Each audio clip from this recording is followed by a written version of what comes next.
1 o'clock. We like to start on time, so welcome to another Off the List. The thought of the week this week is coincidentally in line with what Daniel is going to be talking about today. We've been breathing our whole life, but it's only when somebody reminds you of it that you think about it and you realize it. I was lucky last year to be able to do Dan's surf apnea course. And I don't know if this is going to make you feel uncomfortable, Dan, but I think about you much more than you may think, because I think about you pretty much every time I go surfing. And just, in any kind of stressful situation, I remember, breathe, slow down my breathing. That helps you be calm, breathe through your nose. And so I really learned a lot from that course, and I think about you a lot. Weirdly a lot.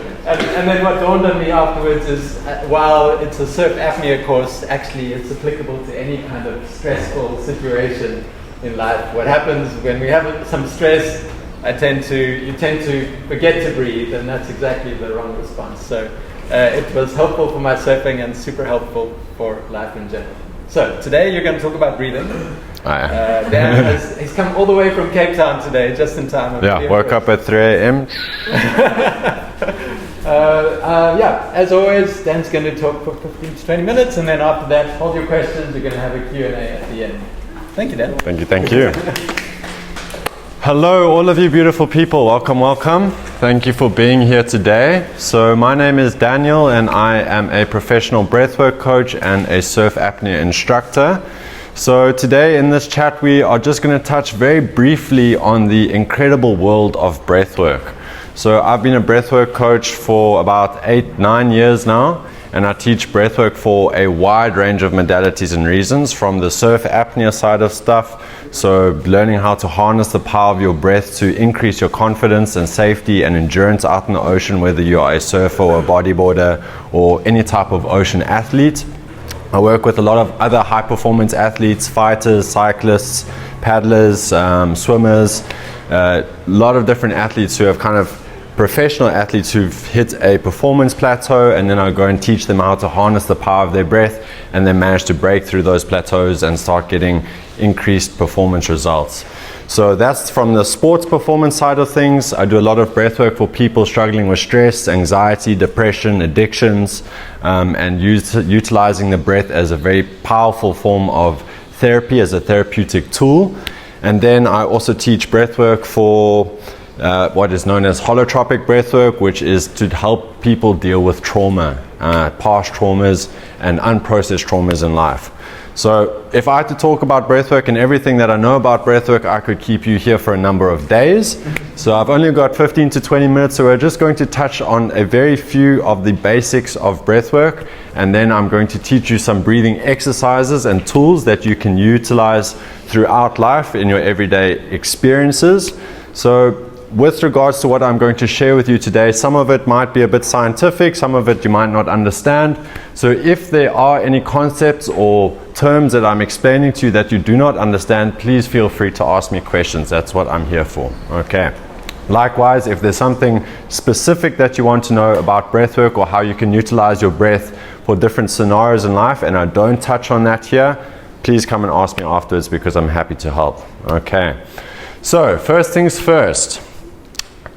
I'm going to ask some of you youngsters, you guys with the magazines. Human beings need 3 things to survive. 3 primary things. What are those things? Cash. 4 things. Human beings need 4 things to survive. Okay. Food. Fantastic. How long can we go without food? 3 months. 3. Pooh. Then you're a proper sadhu. How long can we go without food, guys?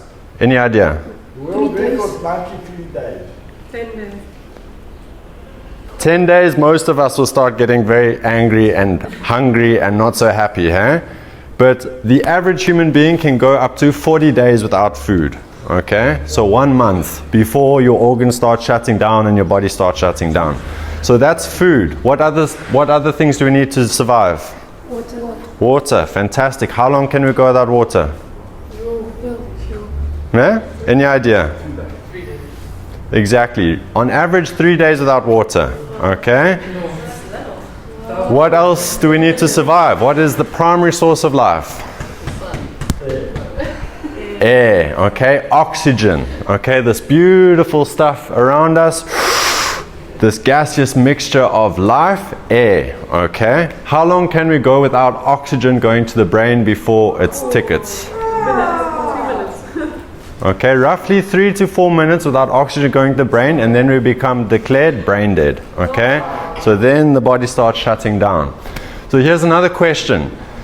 Most of you, are you conscious of the food that you're eating? Is this Big Mac good for me? Is this 10th chocolate slab good for me? Okay? Are you eating your vegetables? Okay, so most of us are somewhat conscious about the food that we're putting into our bodies. Liquids, okay? Am I drinking enough water? Is this 10th coffee or is this 10th tequila good for me? Okay? So we think about the liquids that we put into our body, on average, most people. Am I correct? Okay, that's good. If you do not think about your food and your liquids that you're putting into your body, I urge you to start doing that, okay? How many of you think about how you're breathing on a daily basis? Probably not many, okay? So, we can go 40 days without food, a few days without water, but only a few minutes without oxygen going to the brain, and we're out of here. So, oxygen and the air is the primary source of life, yet most people give zero thought to that primary source of life. Why? Because it's an automated bodily function. It happens without us thinking. Okay, it's an automatic function in the body, like your heartbeat, okay, and like a lot of other physiological processes within the body. And because it's an automated function, what happens? We take it for granted. Okay, we take it for granted and we forget that it actually is the primary source of life. Okay, when you were born and your umbilical cord was severed and cut, what happened? Okay, big breath of life. Okay, your last moments here on earth, you exhale and then you're out of here. Your breath is with you every single day of your life. So I'm going to ask you guys a question. How many breaths do we take every day? Any guesses? All of them. All of them. That's a good question. Good answer. All of them. Okay. Roughly 23,000 breaths per day. Okay. That equates to 12 to 20 breaths per minute is the average breathing rate. Okay. 12 to 20 breaths per minute. BPM. Okay. So this is what most of us will be in this breathing range, 12 to 20 breaths per minute. Anybody who's breathing more than 20 breaths per minute is considered to be a chronic overbreather, okay? Do you think that breathing more than 20 breaths per minute is good for you? Why not? Because then you're shallow breathing. Ooh, I'm going to challenge you there. I'm going to challenge you there, okay? So it's not good for you. You're correct in saying that, okay? So more than 20 breaths per minute is considered hyperventilation, okay? Think about it, if we're breathing too quickly, or your lungs have got very little chance to actually extract the oxygen from the air, okay? Everybody, join me in taking a nice big breath in. Breathe out. Okay, that is called air. Okay? What is the chemical composition of air? Oxygen, what percentage? Ooh. Any guesses? 20, okay? So down here at sea level, roughly 21%. Please excuse my writing, okay? Oxygen, so O2. So 21% is oxygen. What's the other element in air? Nitrogen. Fantastic. Okay, what percentage? 80. Just under 80. Okay, 78. Bruce is on fire. Okay, Bruce is on fire. 78% nitrogen, 21% oxygen, and roughly 1% of argon and other trace elements. Okay, so of this, the life-sustaining compound in air is the oxygen element. Okay? Do we utilize nitrogen in our bodies? No. What utilizes nitrogen? Plants. Okay, guys. So the plants, nitrogen is one of the primary sources of food and life for plant life. Okay. In the human body, we do not utilize nitrogen so much. Okay, so nitrogen is null and void. Oxygen. In that breath, roughly 21% is oxygen. Okay. On any given breath, you absorb roughly only 5% of the oxygen in that available air, if you're breathing in the optimal function and the optimal fashion. Okay? Is that a question? Definitely not. Very good question. So 21% is down at sea level. Okay, so here we've got roughly 21% oxygen. We start going up to Johannesburg or all the way up to the top peaks of the Drakensberg Mountains. Okay, that oxygen level is going to come down to about 18%, 17-18%. So that's why a lot of your high performance athletes, the guys who do the Tour de France, all of the multi-day endurance races, they go up into the mountains to go and train at altitudes. Why? Because there's less oxygen. So they are able to build hypoxic resistance, the ability to operate on lower oxygen levels in the blood. Okay. So another question for you. Let me get my little thing here. So roughly 21%, and we absorb only about 5% of that oxygen on any given breath. Okay. So we're going to do a little experiment quickly here. So for 30 seconds, as you're sitting there, we are going to breathe in and out through our mouths. Okay, I want you to take nice big breaths in and out. Relax your body. Keep breathing like this.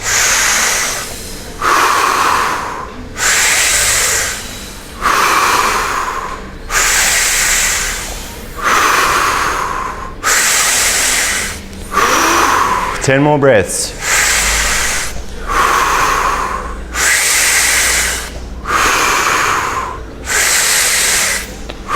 5 more.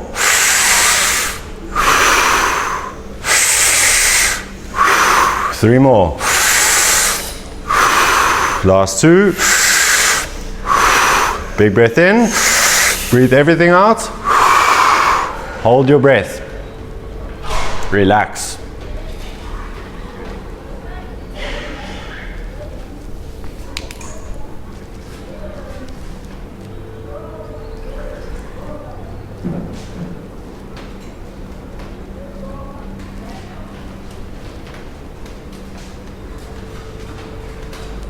Big breath in and relax.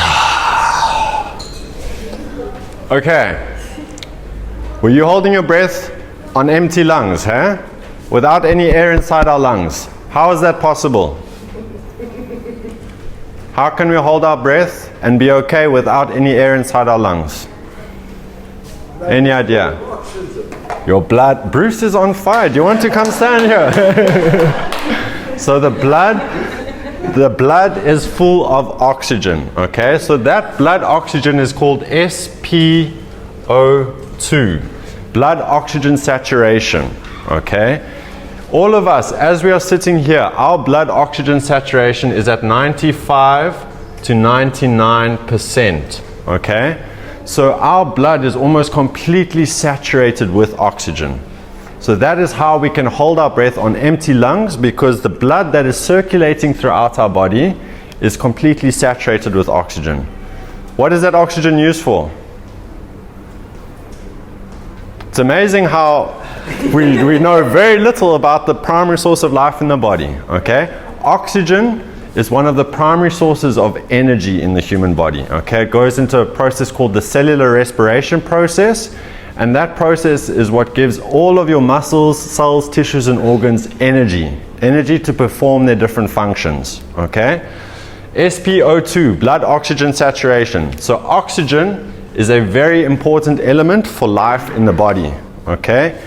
There's another very important gas in the body, important for life. Any idea as to what that may be?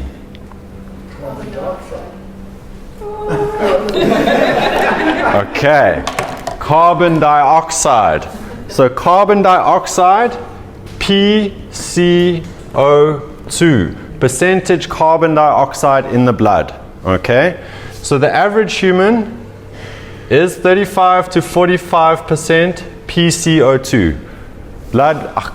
Percentage carbon dioxide in the blood. Okay? So when I was in school and later on in university, I learned that in biology that carbon dioxide is a toxic byproduct of the respiration process.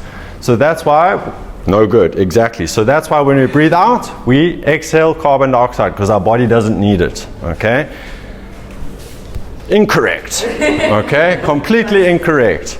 So fortunately, the breath has been getting a lot of attention over the past few years in the medical science world and in the research world. And there's been a lot of scientists and doctors around the world who've been doing a lot of in-depth research into the breath and the whole respiration process. And because of that, they've uncovered a lot of new age science with regards to the breath, something that the ancient yogis have discovered thousands and thousands of years ago. Okay? But the Western world and the Eastern world don't like to talk to each other so much. But nowadays, the Western world is going and they are collecting scientific proof and evidence of what the ancient yogis were saying. And that evidence is reflecting that carbon dioxide is as important in the blood and in the body as oxygen in order to live. Okay? And this comes down to an effect called the Bohr effect. So, not boring, these guys look slightly bored, okay?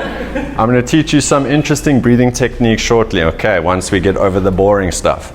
So, the Bohr effect, okay? This was described by a Danish physiologist called Christian Bohr, and in 1904 he went and discovered the relationship between oxygen and carbon dioxide, okay? So when I breathe in, that air comes from the outside environment down into my lungs. 5% of that oxygen comes into my bloodstream, okay?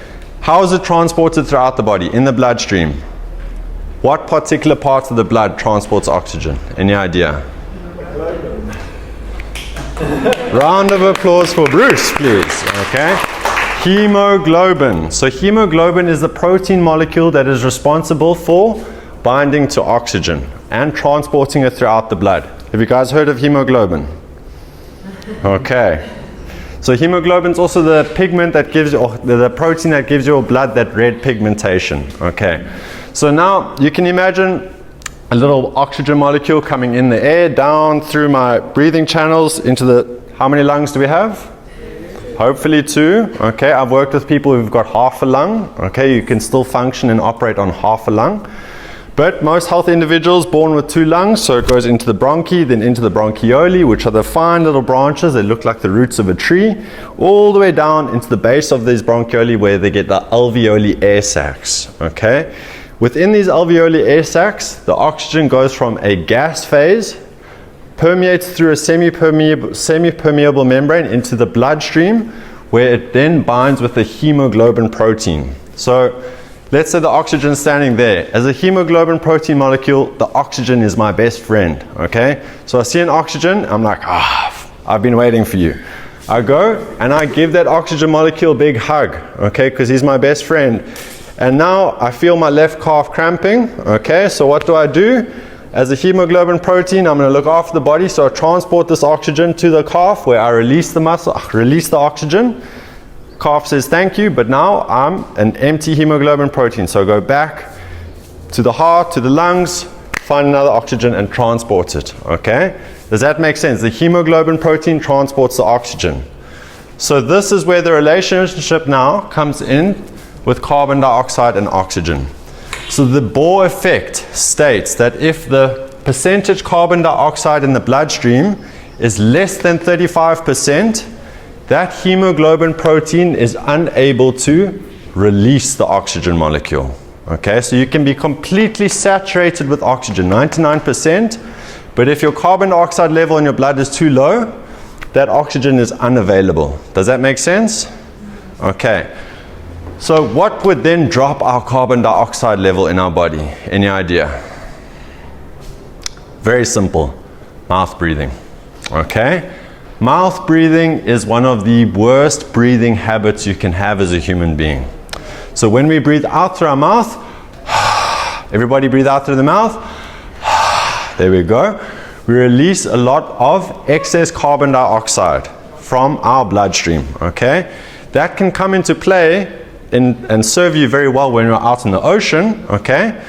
But we don't have time to get into that now. But when you exhale out through the mouth, that carbon dioxide level drops, okay? So what happens if the carbon dioxide level drops beneath 35?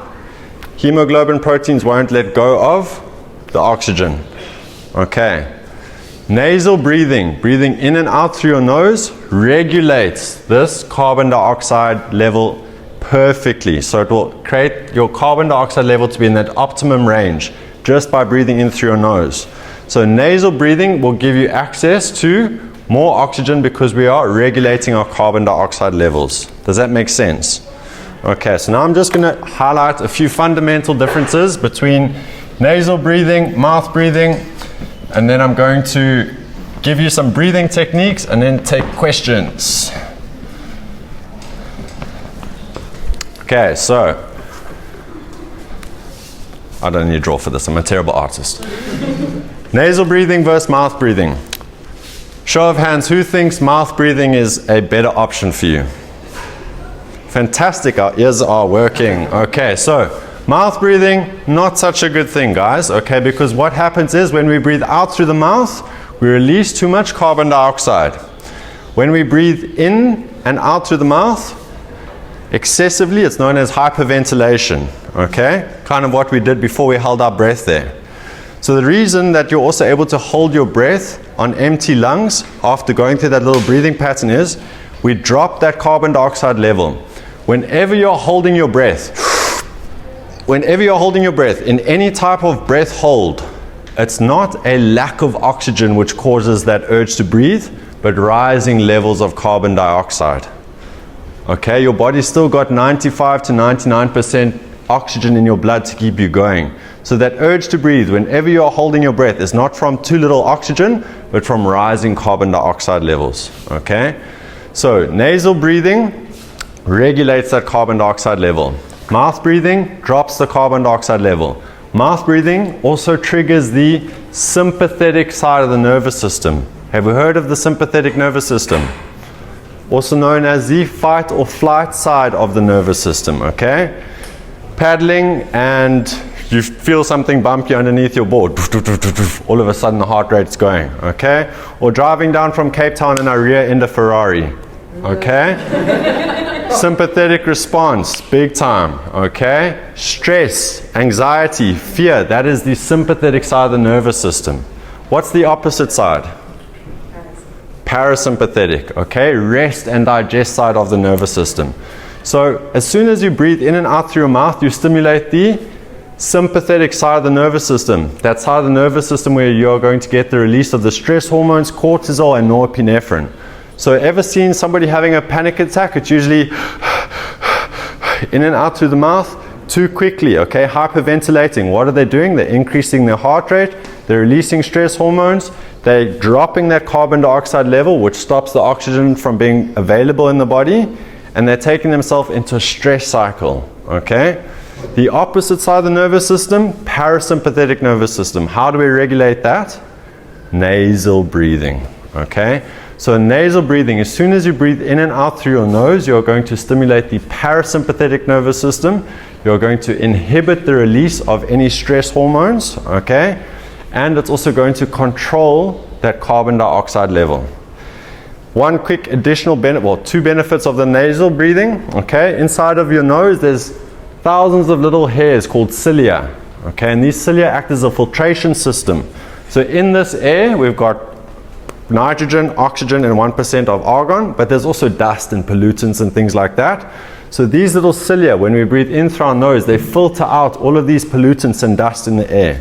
If we breathe in through our mouth, zero filtration system. So we're taking all of that gunk in the air straight down into our lungs. Okay, so that's another reason why nasal breathing is much better, the filtration. After that, at the entrance of your nostrils are these tiny little organs called vestibules. And these vestibules release a compound called nitric oxide. Anybody heard of nitric oxide? Nitrous oxide? Exactly, okay, but also for the car, okay? Any of you played Need for Speed quite a while ago? Okay, it's probably too old now. Need for speed? If you had NOS on your car, you're able to drive your car much faster. So nitric oxide does exactly the same thing for your body. Nitric oxide is a vasodilator, which means it makes all of those capillaries around the alveoli air sacs, the blood vessels, open up wider, so there's a greater rate of gaseous exchange. So by breathing in through your nose, you can get access to more oxygen in that breath than by breathing in through your mouth. Okay, so from those differences that I listed and referenced there, it should be quite clear and evident that nasal breathing is your best friend. Okay, in and out through the nose as much as possible throughout the day, including during exercise, including during high heart rate exercise. Nasal breathing, your best friend. Okay, belly breathing as well, your best friend. Okay, but we don't have too much time to get into that. So I'm going to quickly share with you three basic breathing exercises which you can use to regulate your nervous system on a daily basis. Okay, the first one, very simple and very popular. Some of you might have heard of it. Okay, have any of you heard of box breathing? Have you utilized box breathing before? No? What have you heard box breathing is for? Can you tell me the benefits of what box breathing are? Reduce anxiety. Okay, so if you type in box breathing on the internet, you're going to see breathing technique developed by the Navy SEALs. Once again, complete rubbish. Okay, the ancient yogis found and discovered this breathing technique, and they call it samafriti, which means equal part breathing. Okay, so 5 seconds. So it'll be a 5-second inhale, 5-second hold, 5-second exhale, 5-second hold. Like a square or a box has got 4 equal sides. Box breathing, 4 equal parts. 5-second inhale, 5-second hold, 5-second exhale, 5-second hold.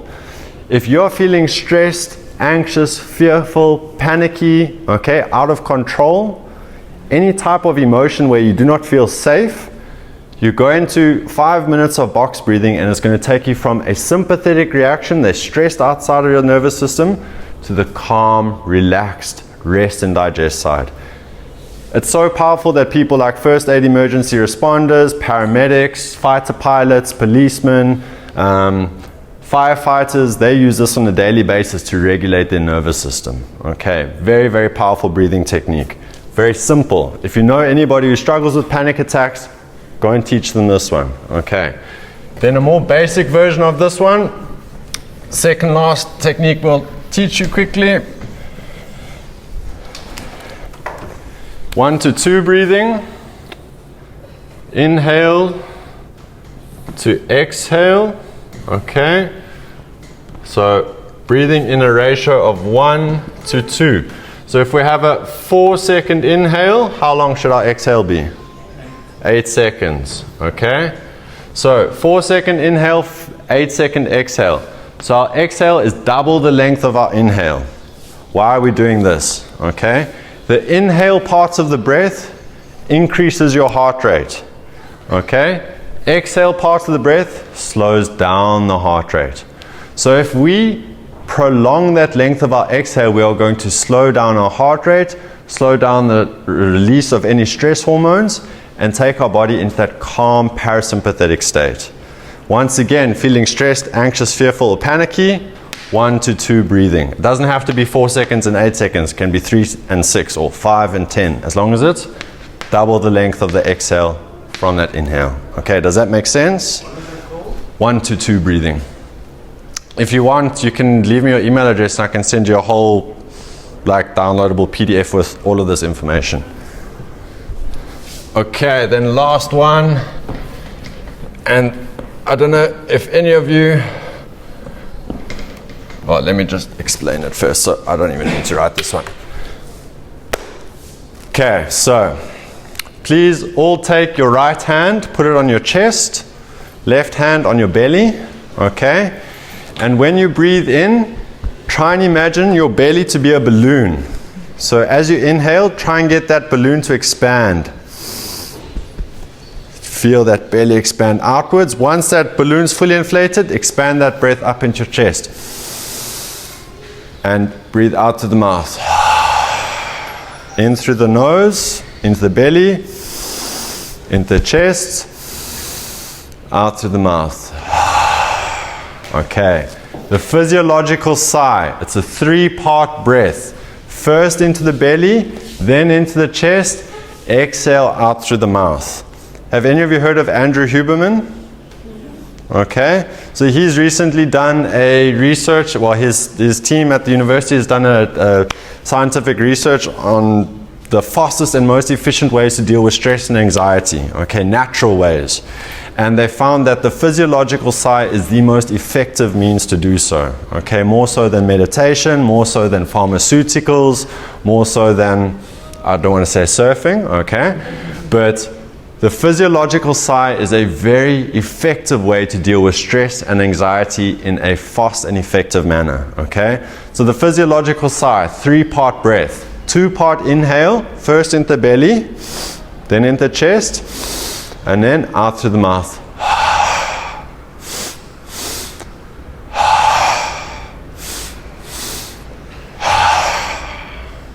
It's as simple as that. Okay, belly, chest, exhale. Okay, so just to close off, I would like all of you to please, well, I would like to invite you to please just close your eyes, okay?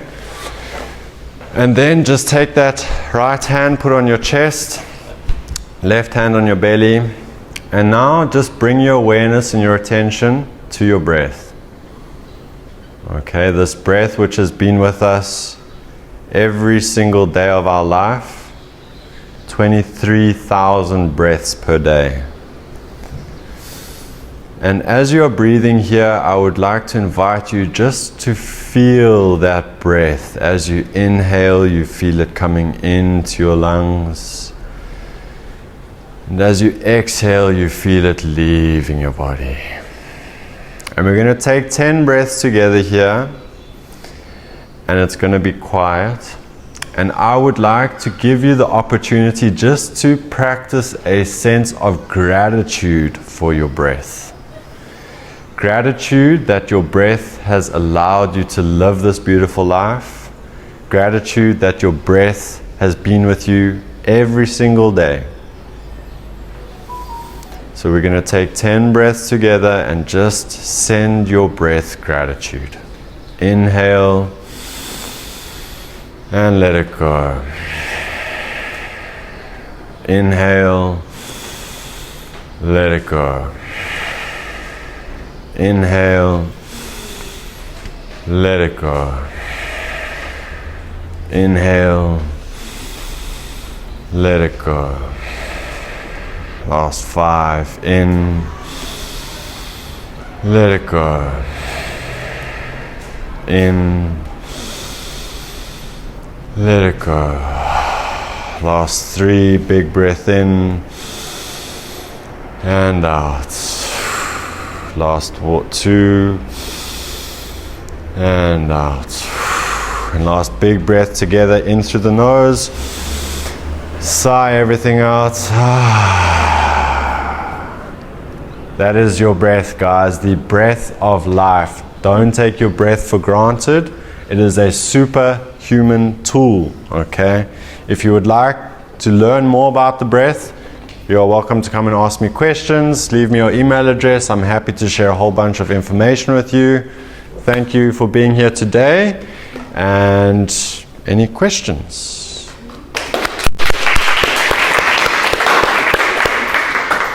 Sorry, I also know that was very too much, but Questions? Exactly, yeah. I haven't been asked that before. That's a good one.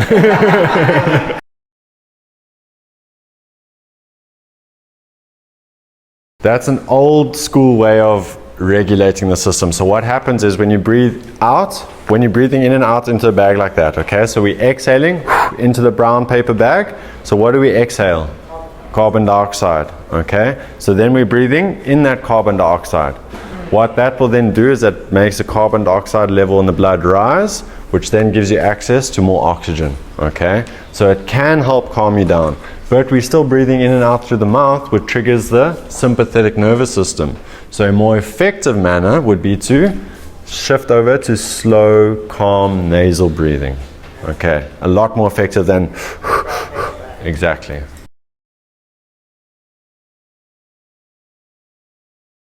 It does, very much so. And most people who, like, if you wake up with a bad breath, you're probably breathing a mouth breather at night, okay, which is also known as sleep apnea, okay? And what happens then is you might wake up in the morning feeling like you've got some brain fog, low in energy, don't have so much drive and stoke to get up and started with the day, okay? And all that's happened is at night you've been breathing out through your mouth the whole time. So what happens? Carbon dioxide level drops. No oxygen, well, access to less oxygen. Oxygen is energy, oxygen is life. So you're just depriving yourself of that energy and that life force of the oxygen because that carbon dioxide level has dropped from excessive mouth breathing. Easy way to stop that, mouth taping. Okay. So what you do is you take a piece of micropore tape, okay, and you start off during the day taping your mouth shut, okay, just so that you can get comfortable with the sensation of having your mouth taped shut.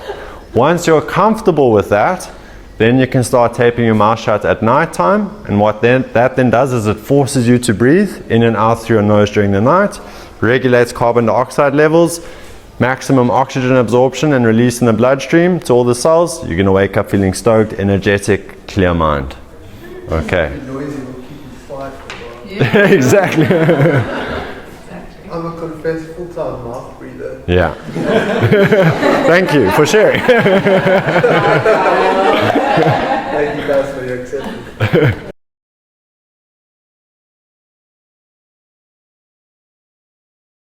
So what that's called is that's called air hunger, okay?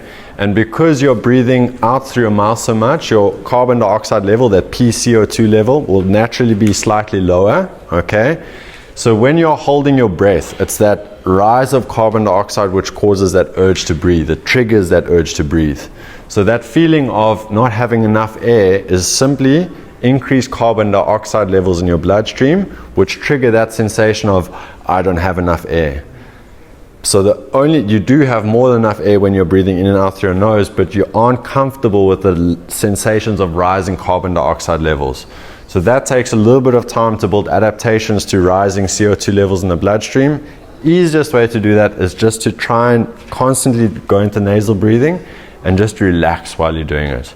Unless you have like a severely deviated septum or severe sinusitis issues where you can't physically breathe in and out through the nose, the best thing to do is for you to just try on a daily basis, breathe in and out through your nose and just relax into that uncomfortable sensation of I don't have enough air, because you're actually getting more oxygen from breathing in through your nose than in through your mouth. You just have to get used to the uncomfortable sensations from rising carbon dioxide levels. And how do you know if you have like crazy sinusitis issues? Is that something? Well, if you wake up and you can't breathe, and you physically can't breathe in and out through your nose, or on a daily basis you're emptying out like tissues and toilet rolls from blowing your nose the whole time. You get the sinus headaches and nasal headaches where you feel all congested up here. Yeah, any GP will also be able to tell you like if you've got proper nasal issues. And if you do, then there's a whole bunch of other solutions that you can go and apply. And pharmaceutical, like full-time pharmaceuticals, is the last case scenario. You can rectify it naturally as well.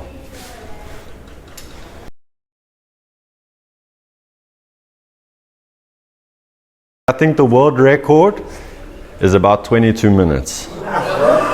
Okay, 22 minutes. Okay, but he was breathing oxygen-enriched air. Okay, and then he also went through a hyperventilation sequence where he dumped off excessive carbon dioxide in the bloodstream, and that delays that urge of that urge to breathe from coming on, so he's able to relax into that breath hold for much longer. The average human being, okay, if we had to try to do a breath hold test here, 2 to 3 minutes. Steffi, superhuman, 5 minutes. Okay, yeah.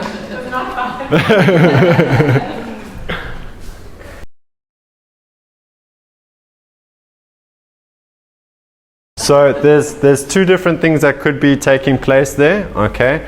So you can pass out from, both are from lack of oxygen, okay? And that's called a hypoxic blackout. So hypoxia is low oxygen. So when you pass out from lack of oxygen, it means that there's not enough oxygen going to the brain.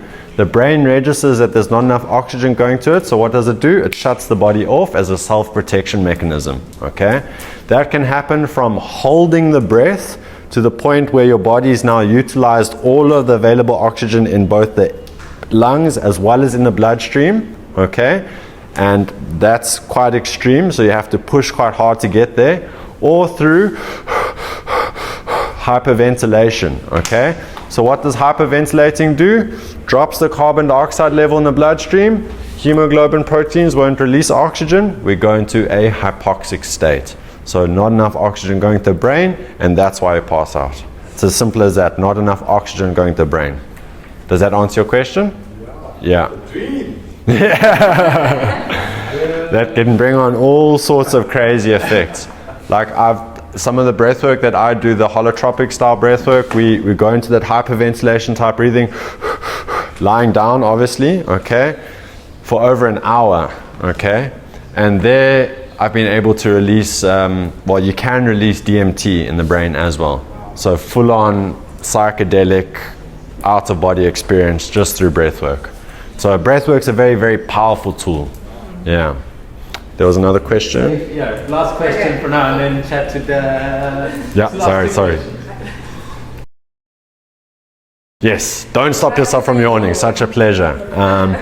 Yawning, it's usually because your breathing is out of rhythm. Okay, so yawning is kind of like a reset thing to get your breathing rhythm back, but it's also from increased levels of carbon dioxide. So the is to offset carbon dioxide. Okay.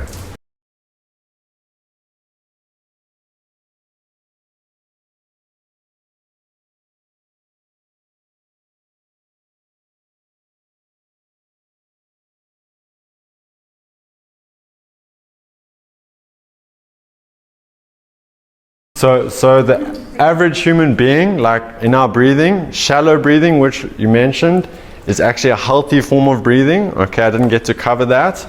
If you're breathing into the right region. So most people are chest breathers. Okay, chest breathing is not a very healthy form of breathing. We're only breathing into roughly 30 to 40% of our lung capacity, and we are stressing our sympathetic side of the nervous system as soon as we go into chest breathing. Okay.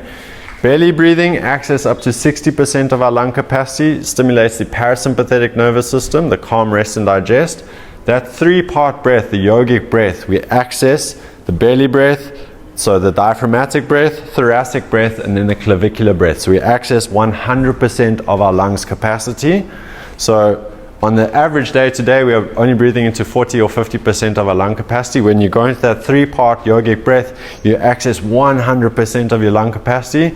So increased oxygenation, which simply means increased energy and increased oxygen and life flowing throughout your body. It's not easy though. It's not easy, yeah. But it's a highly beneficial practice. And if you can do 10 to 15 minutes of yogic breathing every day, number one. Cool. I'm going to leave it at that. Dan is running a surf apnea course on Monday at the Green Room. Are there any spots available? There are some spots available. There are a couple of spots available. So Dan's contact details are on the poster at the front door. Get in touch if you want one of the last spots on that. Thank you. Thanks so much, Dan. Thanks, guys. Thanks for being here. And yeah, if any of you do have any questions or you want more information with regards to breathwork, you can either ask me directly or just contact me via the poster and my details there. And have a fantastic day further.